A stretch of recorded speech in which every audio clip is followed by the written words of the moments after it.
Okay, we're just doing some final camera tweaks, everyone. And while we're doing that, I'm just going to tell you that we're talking, Drax and I are going to be talking today to Danger Linden and Troy Linden. This is one of a series of talks that we're having in the auditorium. At 9 o'clock every morning, we have a Meet the Non-Profit. At 1 p.m, the Lindens.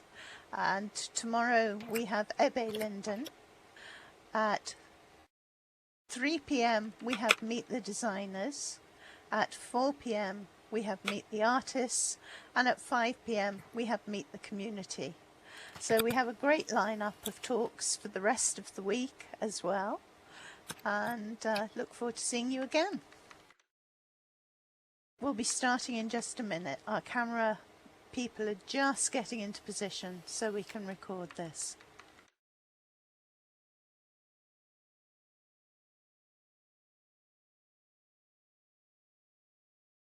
I am talking in world danger, but you can't. They can't hear. You can't see me because you've turned your voice down, I think.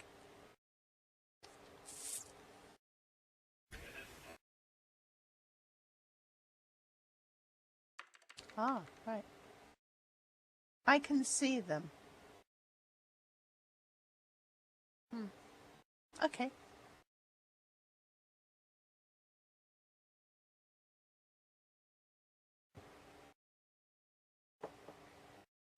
I would love a Shaman Linden bear, but can you give it me after the talk, please? Okay.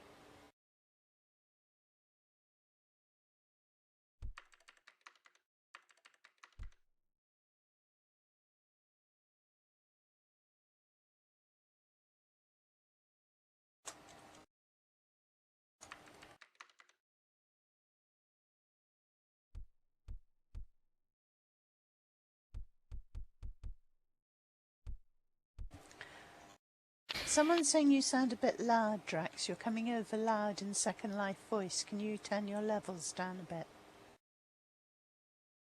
Ah, well, when you were speaking earlier, I've had a couple of messages.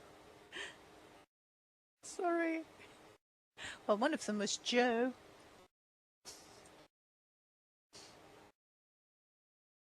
Okay. I promise not to tell her.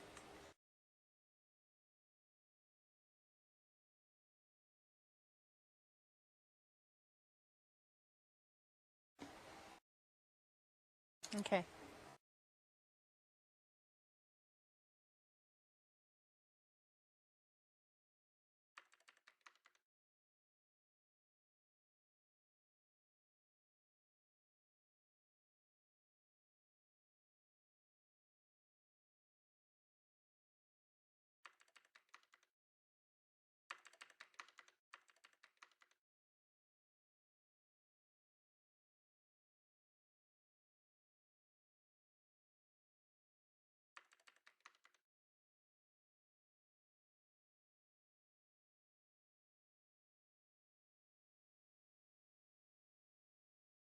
Okay.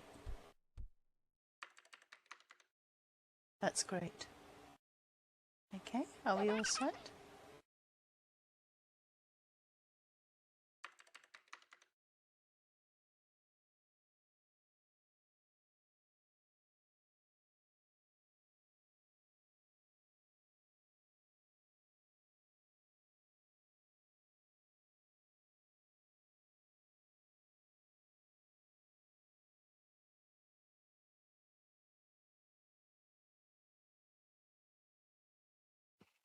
Okay, sound check. Let me just say a few words. And the words is oh, that was oh. I like the talk. Really? Okay. Let me say these words. Okay, shut up. Okay, can we just do a check on Danger and Troy?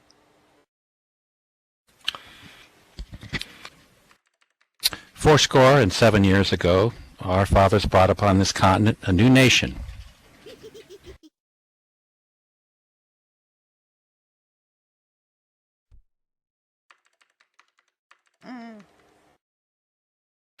I'd like to thank my mother and my father. And Voice the check. Academy. Don't forget the Academy. That's right, and the Academy.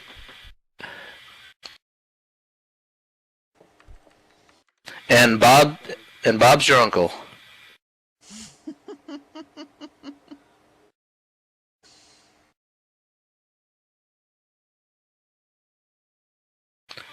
It's Nalo. No, but we're okay to call you Troy. Absolutely. Okay.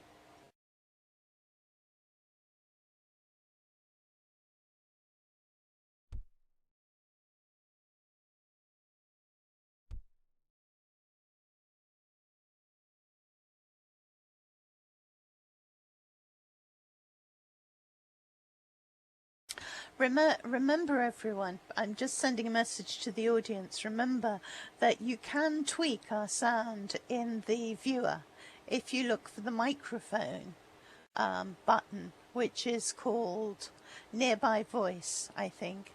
Then you can actually turn us up and turn us down individually, and that can sometimes work quite well.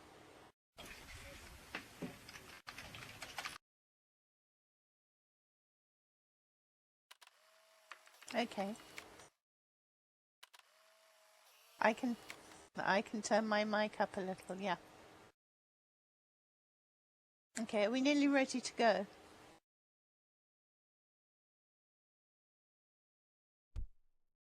Don't click on the seats.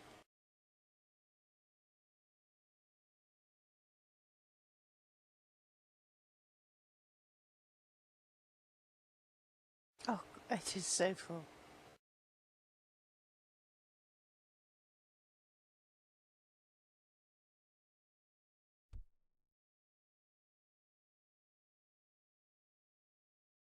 How does that sound? Is that better?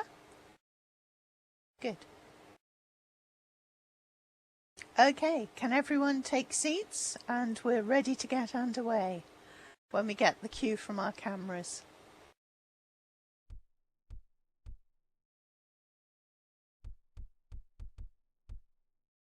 Hello everyone, and welcome to our daily Meet the Lindens talk. I'm Safria Widdershins, and I'm here with Drax de Dupre. We're talking today to Danger Linden and Troy Linden. So welcome everyone. Drax, do you want to start?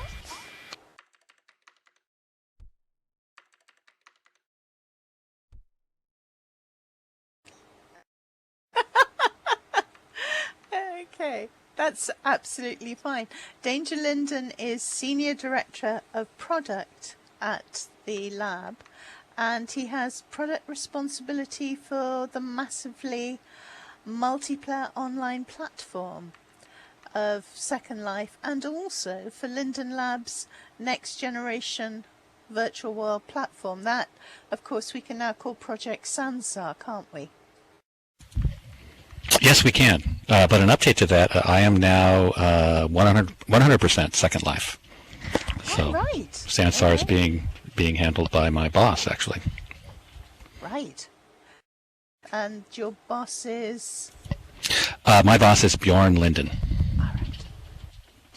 Okay, so you're completely with us. And Troy Linden is a senior producer.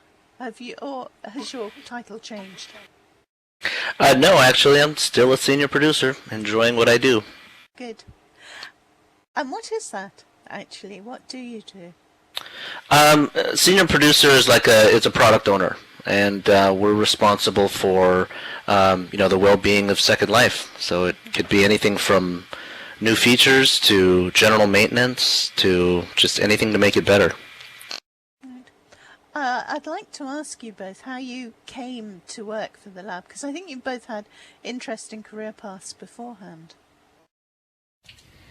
Sure, I can start. I've been in the video game business since 1988, so it's been a long time. Most recently, before Linden, I was at Electronic Arts working on the Sims team and at Pogo.com. And my former boss at at EA had come to Linden to work on Second Life, and so he reached out to me, and I joined him here in 2012. Fantastic. And what about you, Troy? So I too came from the video game space. So I've been doing games since 1994. Not quite as long as Danger, but yeah, I've worked with console companies. You know, the big names: Sony, Microsoft, Nintendo. And I was working on some Sims products as well as Danger at EA, and I was actually very pleasantly surprised when I was approached by a former Linden who was saying, "Hey, Troy, you need come on over and check out what we're doing." And I've known about Second Life since 2004. I've kind of secretively hopped on my cousin's machine and logged in as himself and explored around, and I was really surprised that it was still alive and doing very well. So just went over there for a chat, and next thing I know, I'm doing my interview, and I actually ran into Danger there, so it was completely unplanned. So did you come in at sort of around the same time? I think, Danger, you were there maybe a couple months before me. Yeah, it's March 2012, and Troy, I thought you were somewhere in June. June-ish, yeah. Yep. So that was kind of the beginning of the recent expansion, wasn't it? Yeah, at that time we had, we started thinking about Sansar. There are some new projects being started, the only survivor of which is Blox World, and so the Second Life producer team kind of started almost from scratch at that time. Right, and you. Yes, I can see you. Oh, good. I can't see myself, but everyone can see me. That's good. I think we can. Hi, guys. So I was going to say that. It's quite interesting that having come in to work on new projects, you've actually moved to work on Second Life. Are you working on Second Life exclusively, Troy, or do you still have a foot in Sansar? No, I'm actually exclusively Second Life. And of course, sorry, You go sure? on, Drax. What I was curious to know is, when you guys, and this is always something that I'm fascinated by, juggling all these different products, Danger and Troy, when it was decided to diversify, can you give us a little picture of how that was from your workday? Was that more stressful than working on Second Life full time, or was there maybe a benefit to having all these different products where you could shift a little bit from focusing on one thing to the other and then kind of recharge your batteries, I guess? How was it compared to now, where you're focused on one product exclusively?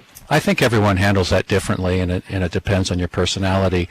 I never worked on the new projects. That was my colleague, but I have been working on Sansar for since it began. And my personal preference is to focus more deeply on a single product. And when we say single product, of course, Second Life is huge.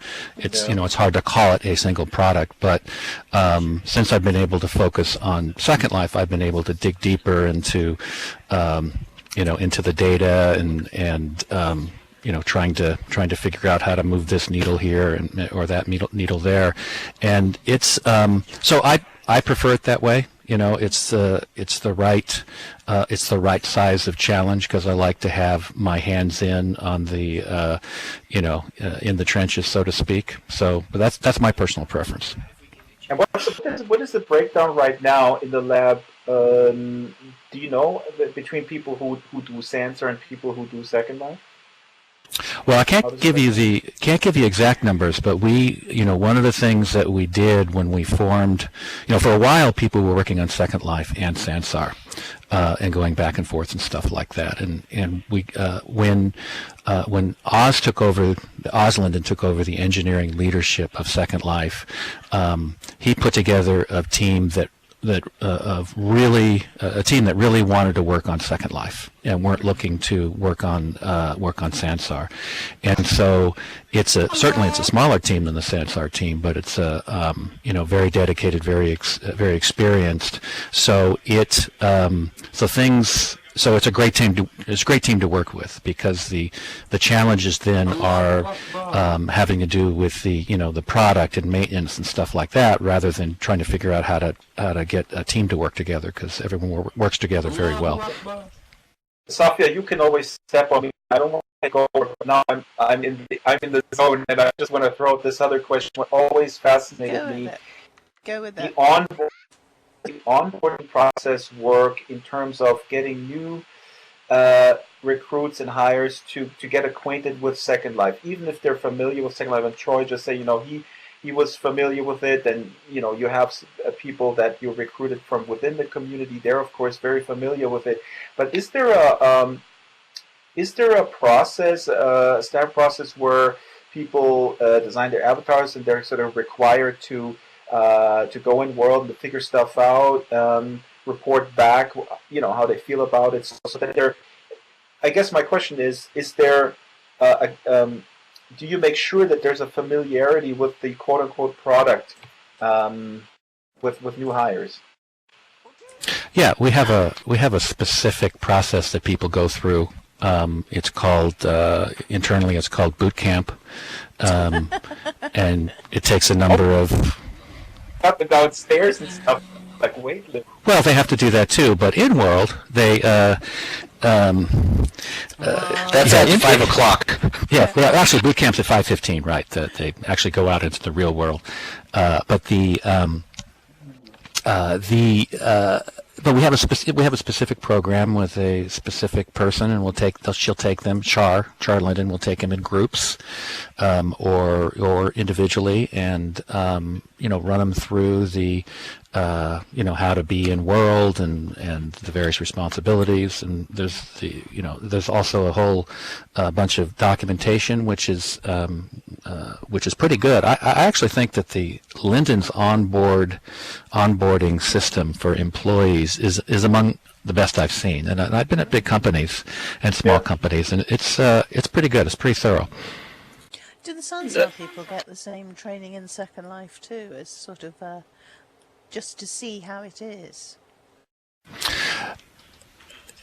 No, not really. I mean, if there all of our Sansar producers have Second Life experience, but the new engineers could be working on something so specific, and so narrow, having to do with getting the last couple of cycles out of a graphics card, for example, or getting the Oculus Rift to work, that that's less common. It's fascinating to me, though, Danger, because I remember when you invited me up to present one of the Drax files.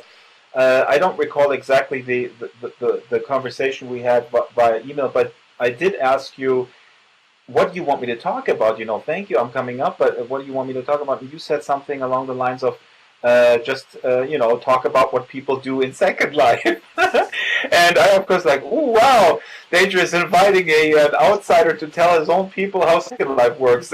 Should I be honored or depressed? Well, I'm I think surprised you're not there still, Drax saying. And then people can also go flying in aeroplanes from airports. I told him that. I mean, an hour in, they were like, what? You can fly? No, Drax does have a lot to say, but I think that what we've been doing with kind of the company as a whole, so not just the people who are working in Second Life, but the people in finance or legal or whatever.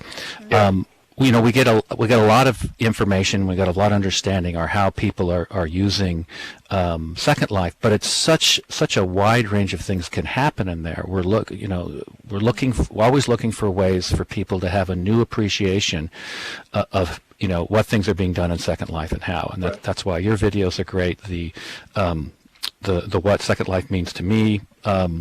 series of videos that we're doing for SL12B is best. great, and Syaoran, it's shout out. Yeah. no matter how much you know or think you know about Second Life or a virtual world, seeing these really interesting use cases is really helpful for people, and really it's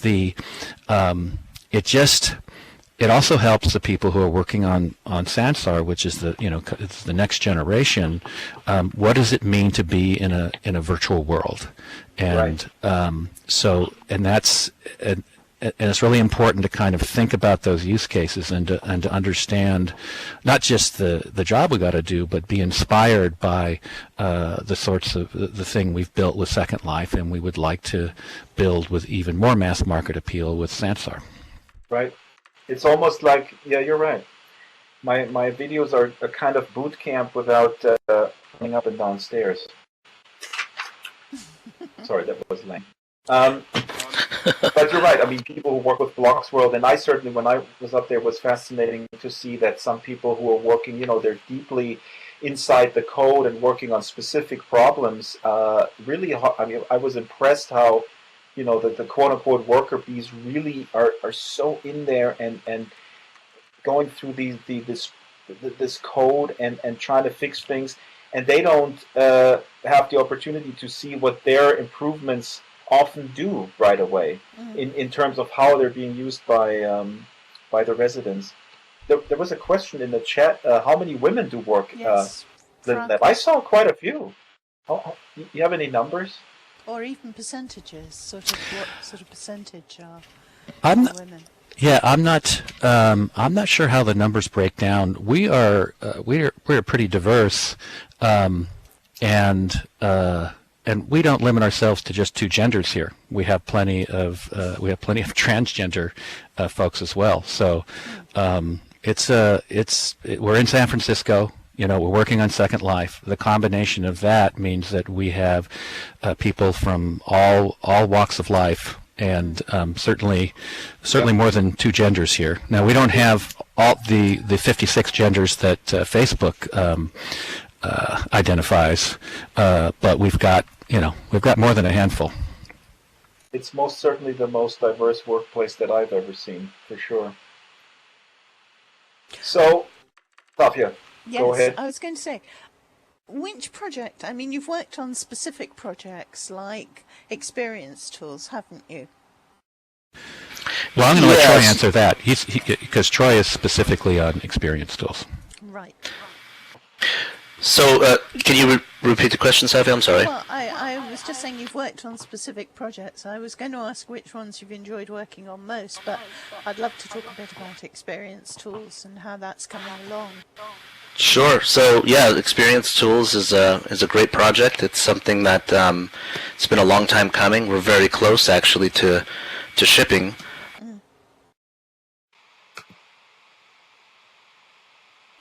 Okay, well, we can still hear you in Skype, so carry on talking as you come back.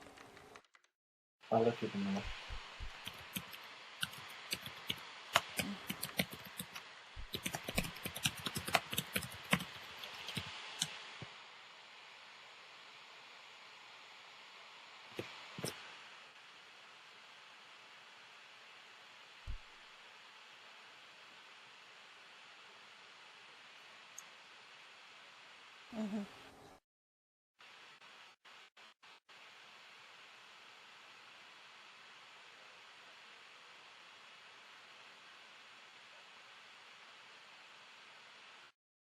One thing, sorry, can I?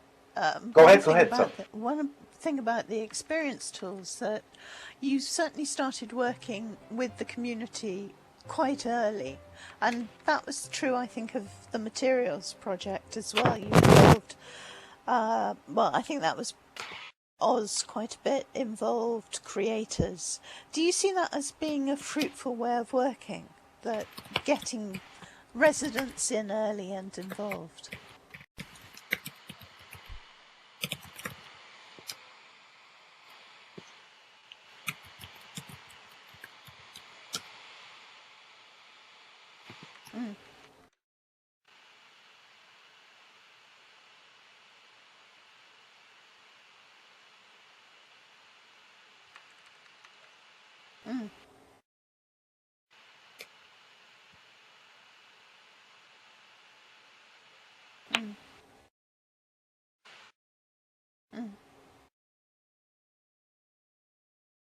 Mm.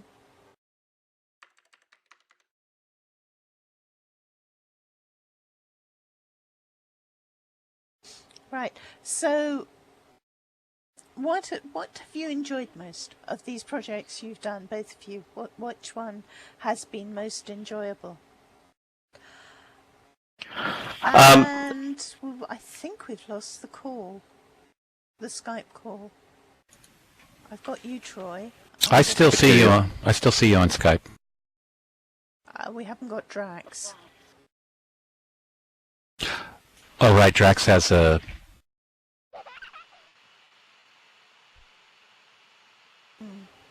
I'm wondering if he's actually in world as well.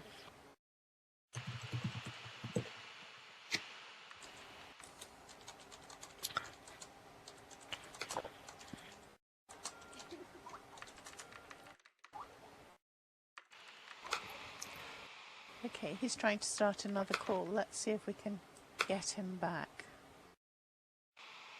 I'm going to hang up and then call him.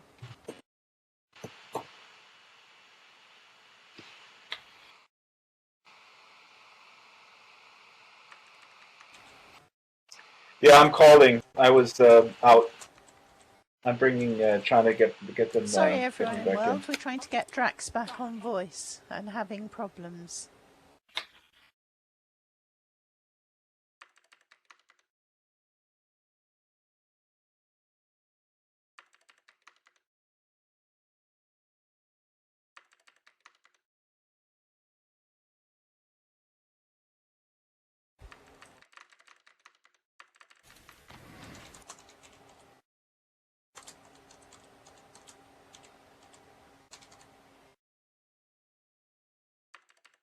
And we've got Pet, I think.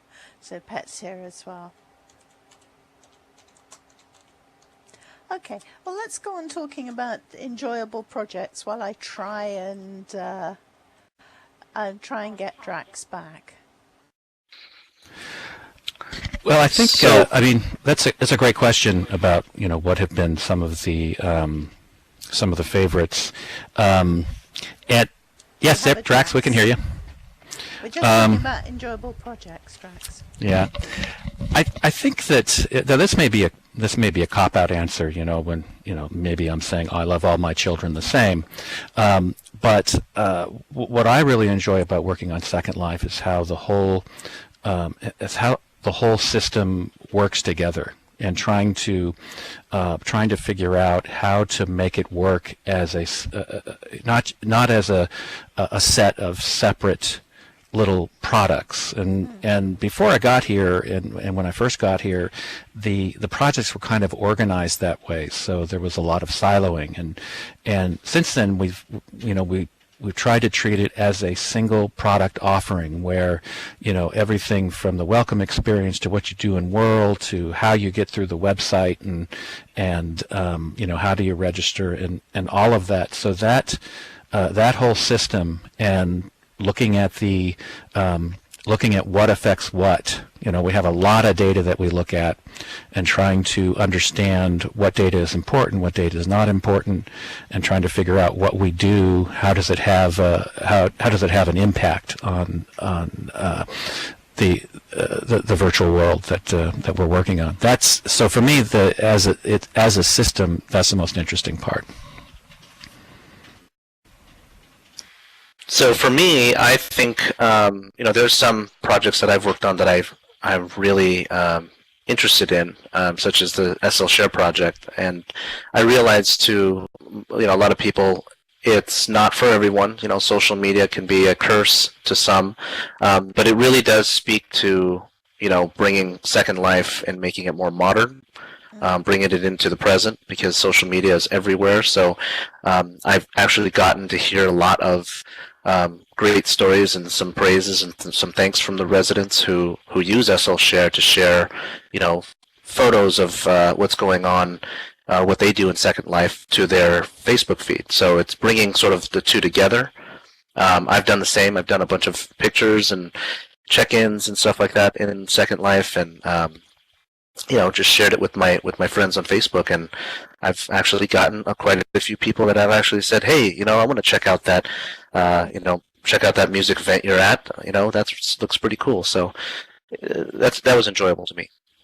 This is Drax. I was off, but I'm back, and I don't know what you guys have discussed, but I guess the share feature. I just want to join in that I thought the Facebook feature to share straight to Facebook is actually really cool, and I had the exact same experience that Troy just described, where people who have been, critics or very dismissive in my circle of friends about SL, they look at some stuff and go like, "Whoa, what is this? Where is this from?" I said, guys, this is what I've been talking about for the last 8 years. Oh, it's that. So it's a great way to to just share it with people who are sort of uninitiated. But several people in the audience, and I've found this experience too. The problem with it is that in order to share, you have to use your real life identity. Because if you're on Facebook as a Second Life avatar, you will get kicked off. And that can also kick off your main account as well, your real life account. So you have to be quite careful with Facebook. Yeah, Facebook. You don't have to with Twitter or Google Plus. Oh, absolutely. Yeah, that's true. That's true. A major issue, and I think personally, I'm personally on the record. I'm really not a friend of Facebook, and I'm actually quite concerned. And we talk about it with Joe all the time about their foray into virtual reality and virtual worlds. I hope to get a few questions in that regard in later, but you're absolutely right. That's totally an issue. I just mean for people who are comfortable. And it's totally okay to be not comfortable, to linking these accounts, but for the people who are, it's pretty good. And they can use Twitter too. Yeah, I was going to say SL Share is not exclusively Facebook. So I've got a Twitter account, I've got a Flickr account. So which, by the way, there are some amazing screenshots and photos that people upload to Flickr, and so. We just found a way to make it a little bit easier and more accessible to most people.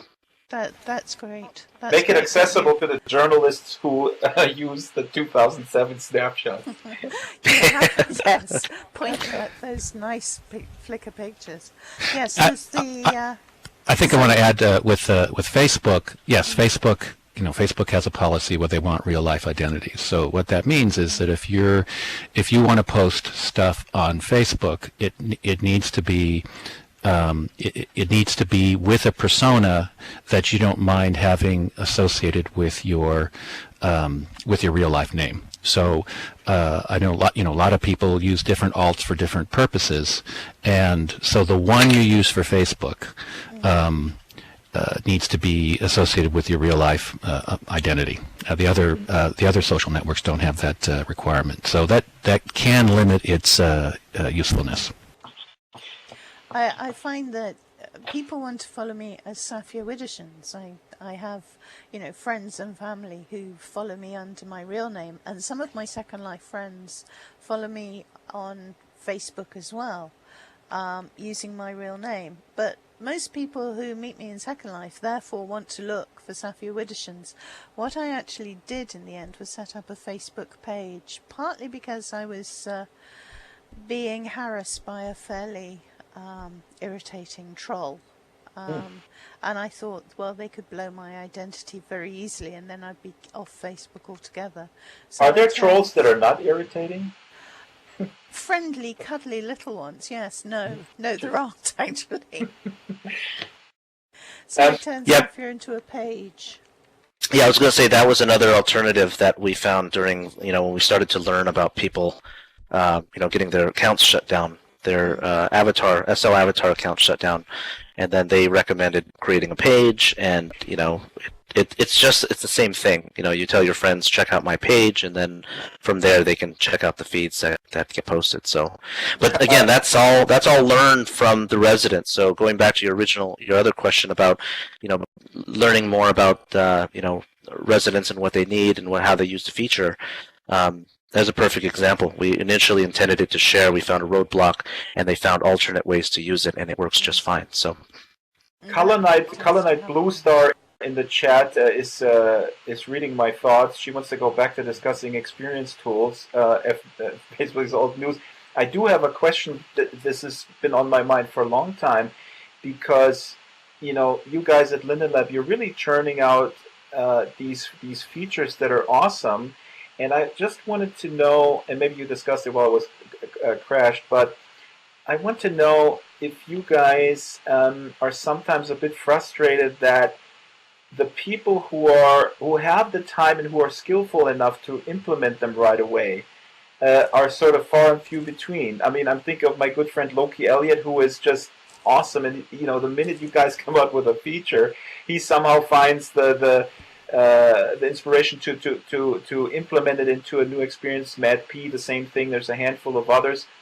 So how? I lost you there, Drax. But I think I'm gonna anticipate his question, which has to do with are we frustrated that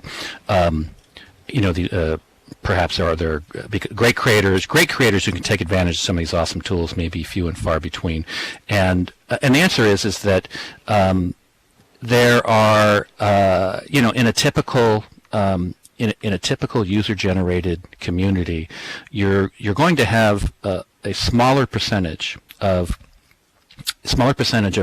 really good creators are going to create the content that are consumed by the majority of the users, and that goes across all sorts of different user-generated content, and so our ratio in Second Life works just fine. But the other thing to keep in mind is that for a lot of creators, it is the act of creation itself, not whether or not it gets sold or gets publicized. Maybe it's just for their friends and family, or maybe it's just for them, and that is part of the joy of working in something where you create something. And we really have to recognize that we're not just catering to professional creators. We're creating for people who want to create something, and that is their fun from beginning to end. So sometimes the things that you think are going to be so cool are just going to fall flat. Okay, back. You guys hear me? Yes, we hear you. Yep. So we were just answering your question, Drax, about creating things. Just having a few people. Can you summarize it real quick? I'm capturing on my end too. If you don't mind, would it be better to have an in-house team to implement features quickly, or is it enough that the community does it, or could the community do more? Well, we try to seed, we try to, with any of the features we do, we try to seed it with some interesting examples and maybe good examples of best practices. But it's, we are, but we're, we'd like to say we are not in the content creation business. Yeah. Certainly, but we're not at zero, because we have to eat our own dog food, as they say, and we have to provide some seeded examples so that people can kind of build from those. But it doesn't take that many creators to take advantage of some stuff to make some really cool things out there. And I think Experience Tools is a great example. You don't need thousands and thousands of great experiences. You just need a handful that people will love. Mm. And people like Mad P, of course, are all over it, because it's going to be great for gaming and hunting, that kind of hunt as well. Yeah, I mean, anything that makes Second Life more immersive, I think is a huge win. And as we're finding with the folks who are currently using the keys for the beta programming, we've seen a lot of variety. Anything from scavenger hunts to full-on combat sims, and it's cool. We're looking really forward to seeing what else people can come up with. I'm picking up on a question that came up earlier, which was when we were talking about social media. Someone's asking what you think about My Second Life, and is it going to be maintained? So, Liam asked this. Oh, that's let's see. That's a tough one because I don't think anybody's going to like the answer, and the short answer is no. It's kind of a mess, and it's very difficult to maintain. Its usage rate is on the low side compared to other features. So may not be a popular answer, but no improvements are planned on that. Right. So someone else has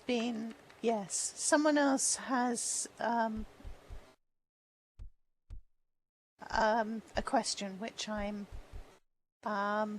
was trying to pick up.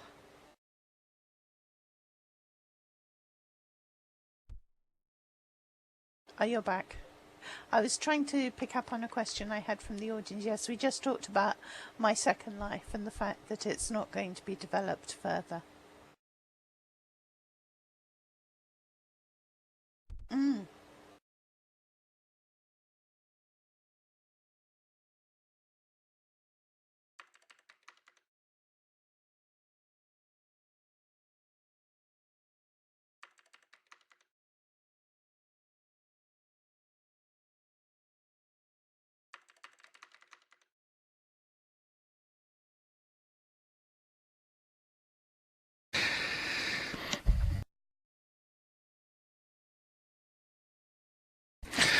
Well, I think that no, I don't think so. I mean, with Sansar, we need to support the widest range of platforms that we can. And although we do have an Oculus Rift viewer for Second Life, Second Life is 12-year-old legacy code. And we need to support all the stuff that's been built and is continuing going on. So it's never going to, although you could use Oculus Rift with Second Life, it's never going to have the frame rate to be competitive with Sansar or the other new stuff that's.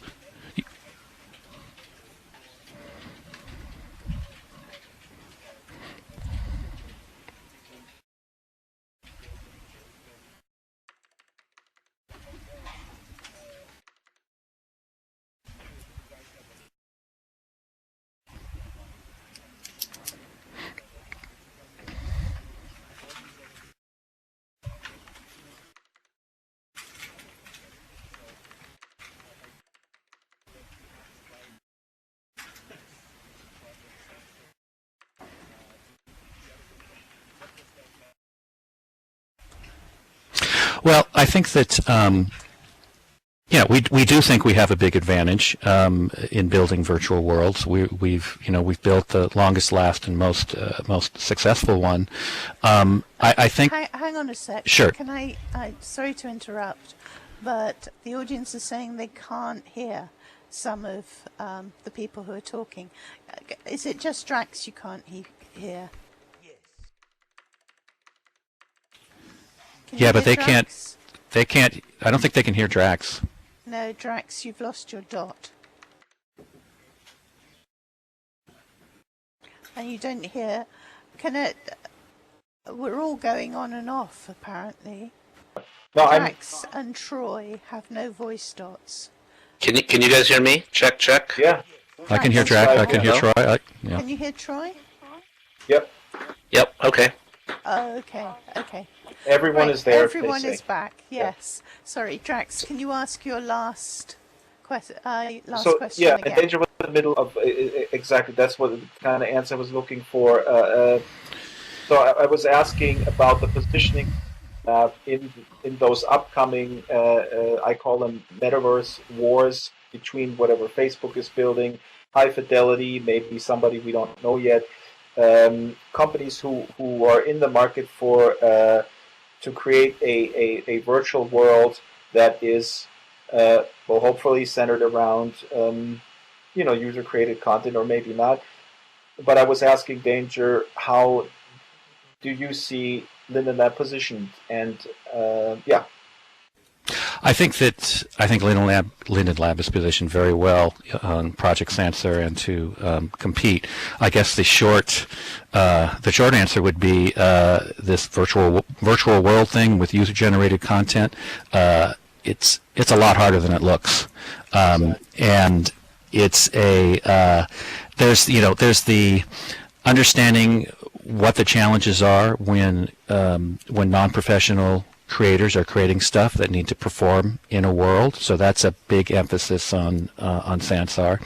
And the other thing not to be ignored is the use of years of experience on what it means to manage a virtual currency that can be converted into real life dollars.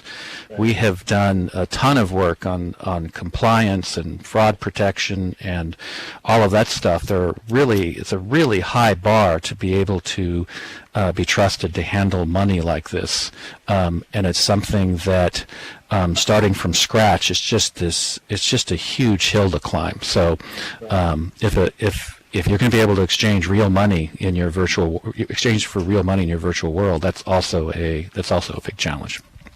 And I have to say, for the record, it feels really warm and fuzzy to me that Linden Lab is really focusing on creating a user-centric virtual world, because I don't see, and I don't know, but I'm guessing that Facebook is not going to, because for the reason maybe that is just very hard to administer, and maybe the return can be higher. Facebook creates a virtual world that is just about, I don't know, sharing pictures and buying stuff. So I see a bright future there. Yeah, I think all of this activity in virtual worlds is exciting to me as a consumer. Or I'm talking about the head-mounted displays now and all of those competing products. Every time we hear about someone making a big deal about it, another product that's going to be developed, it just it says to us that we are in the right space. We're in a hot space, and we'd rather compete in a space that people really care about than do a great job in something that that has no audience. Well, and Linden Lab has empowered the individual person. Like I said in my what SL means to me, the person who has never been told, you can do this. Incidentally, last week, Parma Lucky of Oculus gave an interview to Recode, and he said, well, at this point, I don't know if he said at this point, but he said only game design studios have the skill to create compelling content. And that really was, I wanted to call him, I don't have his phone number, but I wanted to call him and say, that sounds awfully arrogant, right? Totally. Oh, yeah. I know people who are in here designing who actually kind of do it as their hobby when they work for movie studios in the real world, doing 3D content for movies and advertisements, and then they come in here and have fun doing 3D content. And, are you really going to say that they're not as good as a game studio? No. Question that came up earlier, the one I was trying to find, I finally found it. Experience tools. Is that going to be a region thing, or would people be able to put experience tools on just their parcel? So experience tools, there are two parts to it. The first phase we're going to be releasing are going to be the region local keys. We did talk about grid-wide or grid-scope keys that's going to allow it to work anywhere. But there is a way for you to, if you wanted to collaborate with other region owners, you could just simply allow that particular landscape key experience to run on your region. So it's just a matter of, reaching out to your neighbor and saying, hey, I've got this cool experience, and, I think you'll like it. I think, it'll work well in your region. And shake hands and turn on the switch. So yeah, it's out of the box. It's designed for your region, but there is a way for you to collaborate with your fellow region owners. What happens if you live on mainland? There are going to be, I don't want to give away too much, but there are plans to allow experiences to run there as well. Aha! Right, okay. That's a partial answer, you see, to your question. Yeah. Right, so Drax has just disappeared and he's gone from our Skype chat too. Well, I was going to say, are there any more questions for Danger and Troy from the audience?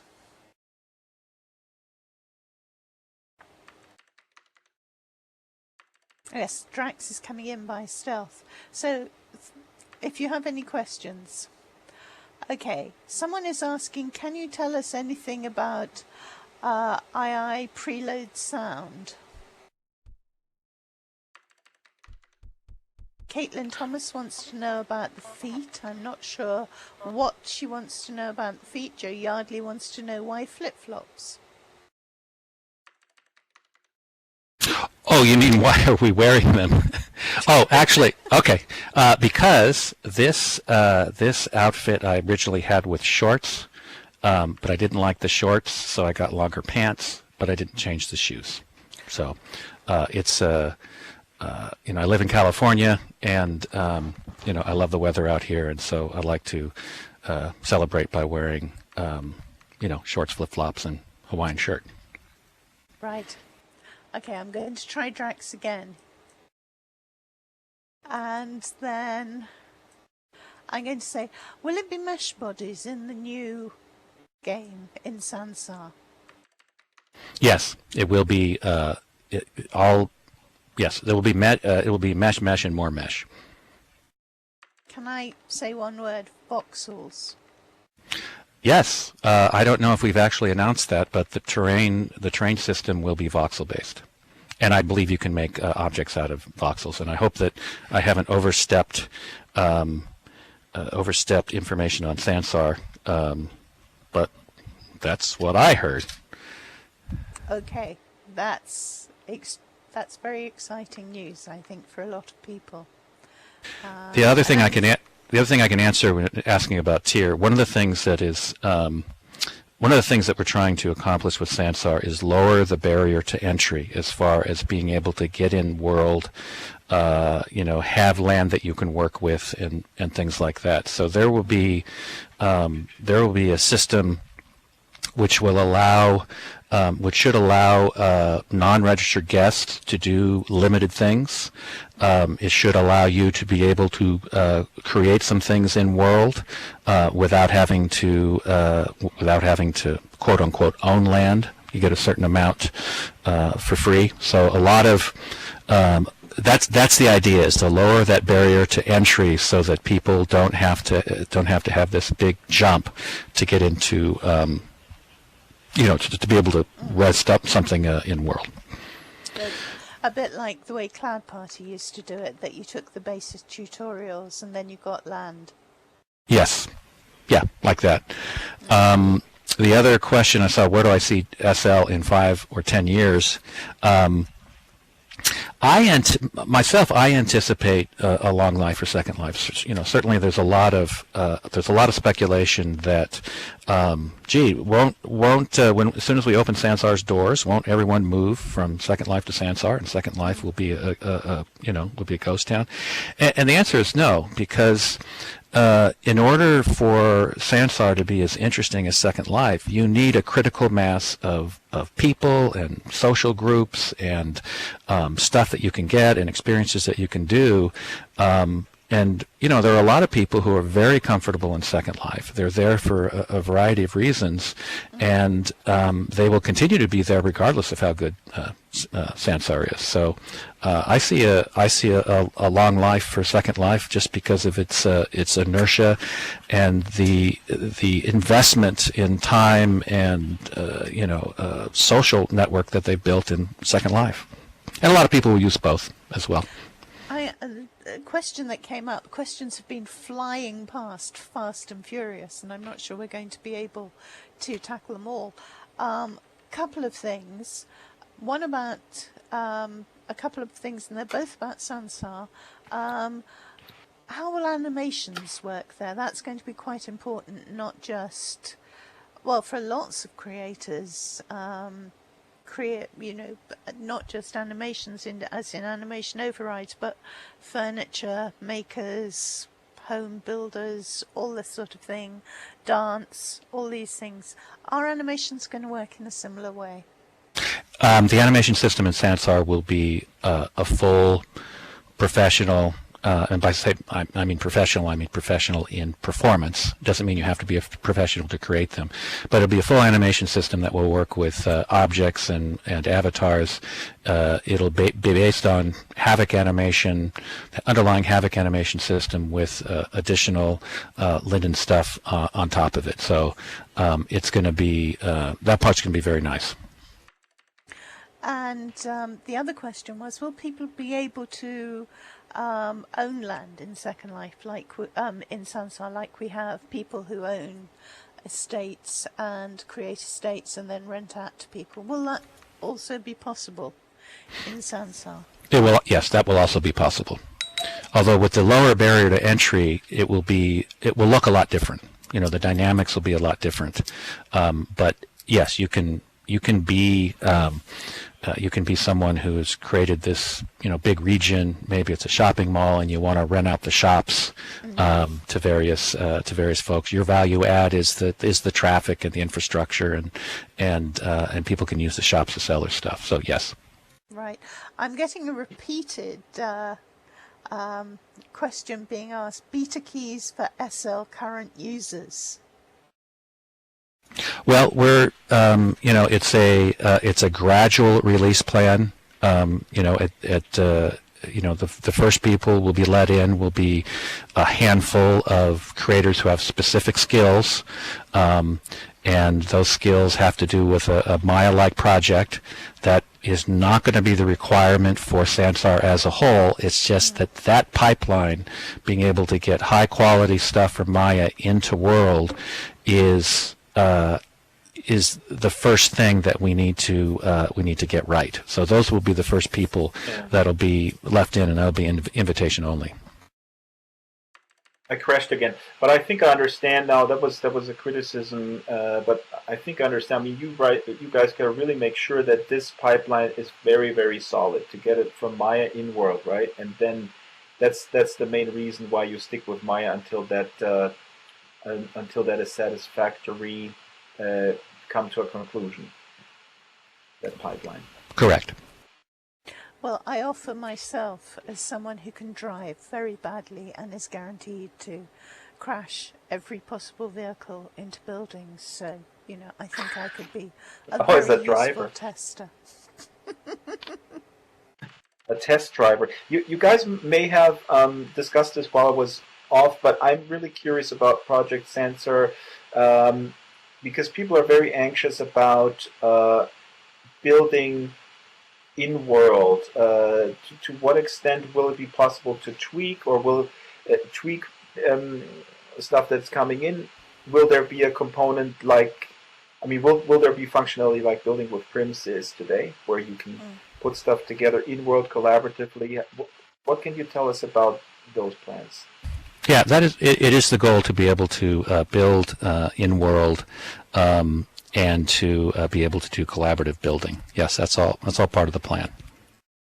I've seen some wonderful stuff, videos of how you can create landscapes. I don't think in Sansar, but how some of the tools that can be used for creating landscapes are just amazing.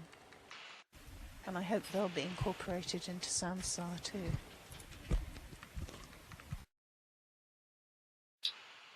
Yep, we do have the terrain building stuff will be a lot of fun. That would be good. We've said that there is going to be private land north. Will there be and presumably there'll be mainland too if you're giving everyone 2 acres and a cow. 2 acres and a cow. Or was it 2 acres and a mule? I think. Yeah, that's 2 acres and a mule. I think it was 2 acres and a cow, possibly in Britain, but it was 2 acres and a mule in America. I think it's 1 acre and 2 cows because you want to be able to reproduce and breed them.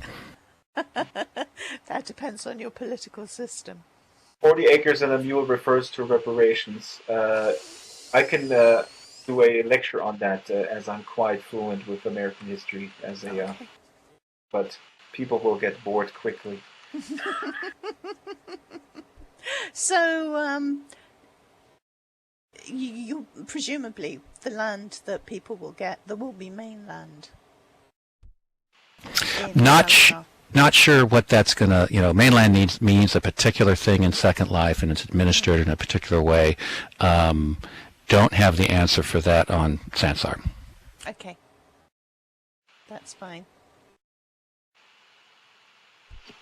Right. Well, I'm sorry, I lost a little going. bit the train here because I crashed so many times. So I don't know where you guys are with coming close to wrapping or taking more audience questions. I'm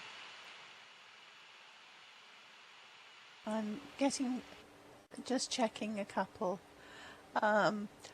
Yes, Kenny Lex sent me a question in IM, and I think we've answered that. And interesting one here from Wacky DJ. Has there been any discussion for hypergridding, the ability to teleport from Second Life to Sansar without the need for relogging? As this is now being used in OpenSim. Haven't heard any plans like that. It will be true that the authorization systems will be you'll be able to link your accounts together if you'd like, but that doesn't mean you'd necessarily go from one client to the other without having to relog. Right.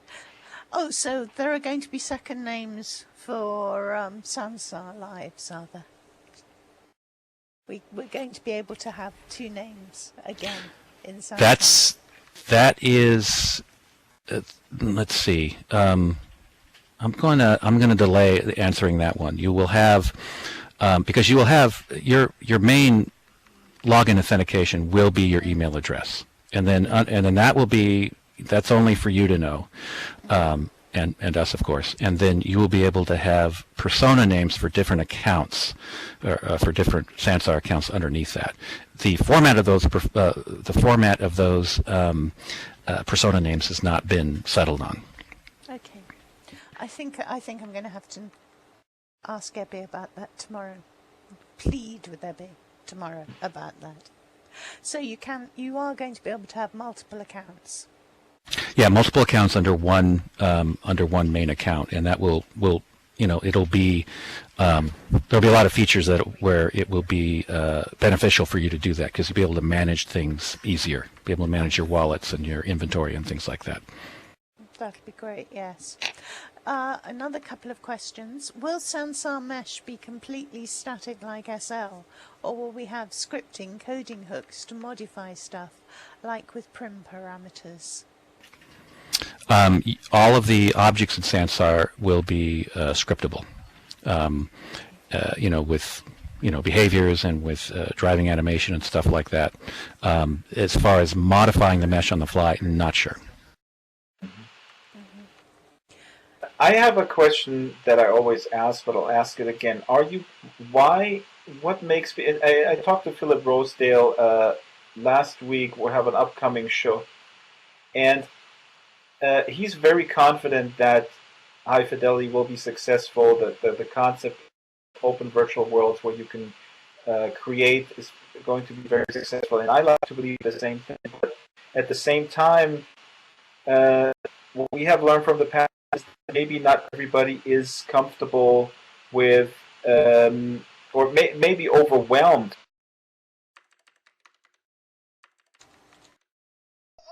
I think he's gone again. Maybe Drax was going to ask, will newbies get or non-professionals get overwhelmed with the various creation tools? Well, that is, that's a huge challenge for any world where you want to have user-generated creations, and so we are, that is the that mid-range and the lower the barrier to entry for creating stuff, that is among the most challenging things to get right. All I can say is that it is a big goal of the project to be able to make it easier to make things in Sansar than it is in Second Life. That's great. Someone's asked, Pixel Sideways has got a very interesting question. If you have separate avatars accounts in Sansar, but they're all under one login, will you be able to share inventories under one main login account? That is the idea. Yes, That's you should be able. Wonderful. You should be able to move things back and forth, and your currency within the same account easily. That will make life a lot easier, I think, for a lot of people. And certainly running a business. I mean, one of the problems is you have to keep logging in as different people to transfer different things between you. So this would be absolutely great. Right. So I'm going to make a last try to get Drax back. I'm very conscious that we've overrun our time by quite a bit. I don't know if you guys need to rush off fairly soon. I have a hard stop at 2:30. I don't know about Troy. I am just checking my calendar now, but I think I have a 2:30 as well. Okay. Well, I think if anyone has any last questions. Yes, Frauke is saying, will you be able to redeliver if you're a merchant in Second Life, in Sansar? And Yardley is asking if we have text chat in Sansar. Yes, we will have text chat in Sansar, and we will have, and also voice chat. And who's the coolest Linden of us two? It's pretty close. Is Sansar going to run on Linux? You mean will there be a viewer that runs in Linux? It's not looking positive, as you may realize. The Linux, the official Linden Lab Linux version for our viewer for Second Life is now currently officially community supported. There's just not enough. There are just not enough users using it for us to be able to maintain it. So it really depends on the user base. And if Second Life is any prediction, then the answer on for Sansar will probably be no. Well, will there be third-party viewers? Will there be the possibility of creating third-party viewers who could do that kind of support? We will not have open source on Sansar. But there will be the ability to create third-party add-ins or libraries that can modify the viewer. Mm-hmm. Is Sansar going to be as anonymous as Second Life? What you'll be able to do, you will be able to have as much anonymity as you want in Sansar. The difference is that the more information that you provide to us, whether it be your real name or a verified email or payment information on file, the more ability you will have in the more capabilities you have in world. So this is one way where we try to combat griefers, where if we want to lower the barrier to entry and let people create stuff and have fun in world, how do you do that without opening a vector for every griefer in the world to get in without having to register or anything and bother people? So what will happen is, as you provide more information and you look less and less like a griefer, you will be able to do more in world and participate more. That's brilliant. I have got a question about about Second Life, and someone talking about having a problem with textures causing snapback problems. I can send you the details later. I don't know if any of the builders here in the audience have been having problems with textures recently. We'll see. I'll drop you details, both of you, in Skype so you can see. Maybe you can let me know, and I can let the creator who contacted me know. I would also want to add, I mean, anytime, I'm sure a lot of you already do this, anytime you encounter any issues with Second Life, I mean, the first order of business is to file a JIRA. We do have triages weekly, in some cases, more than once a week. So we do get to them. We do our best to try to prioritize them. So if it is really an issue, we'd love to hear about it. But a JIRA is probably the first step to go with. Okay. Yep. I'm going to make one last try at getting Drax back. I think sadly he's gone for the end of the session.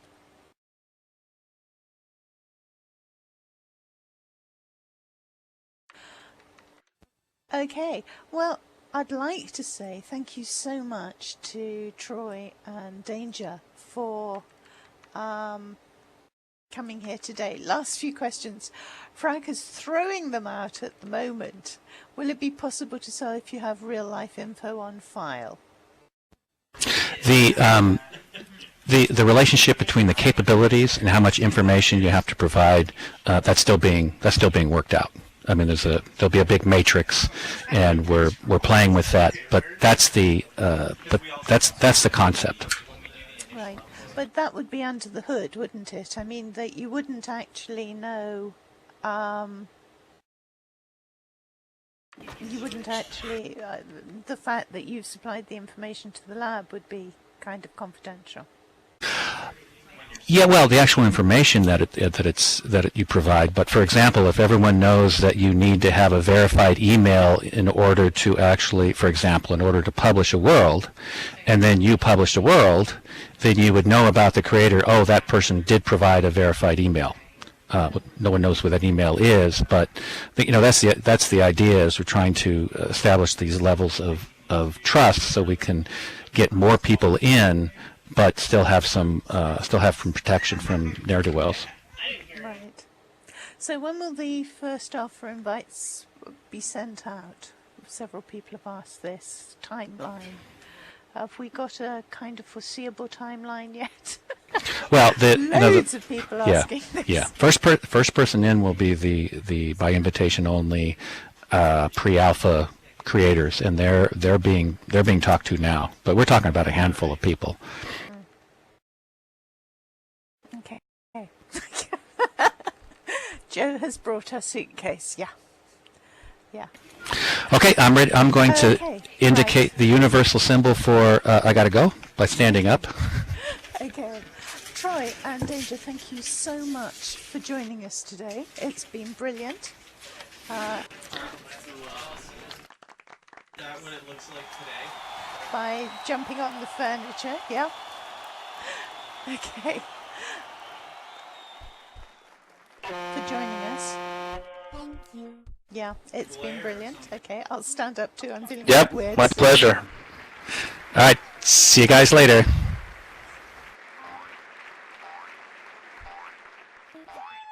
And enjoying it, I hope. Thank you to our camerawoman, Pet Love Pet Shop, who's been gallantly filming away while people have been crashing all around her. And also thank you to our stage manager, UC Galway, who's been keeping everything together for us. Brilliant. Okay, tomorrow's talk is with Ebbe Linden. Thank you, audience. Thank you, Danger and Troy. Tomorrow's talk, 1 p.m, Ebbe Linden. Don't miss it. Bye. Bye, all. Bye. Don't forget, we've got Meet the Designer at 3 p.m, Meet the Artist at 4 p.m, and Meet the Community at 5 p.m. And we're talking about education today. Education in virtual worlds. Okay, I'm going to actually stop here real Okay, make sure your Second Life voice is off.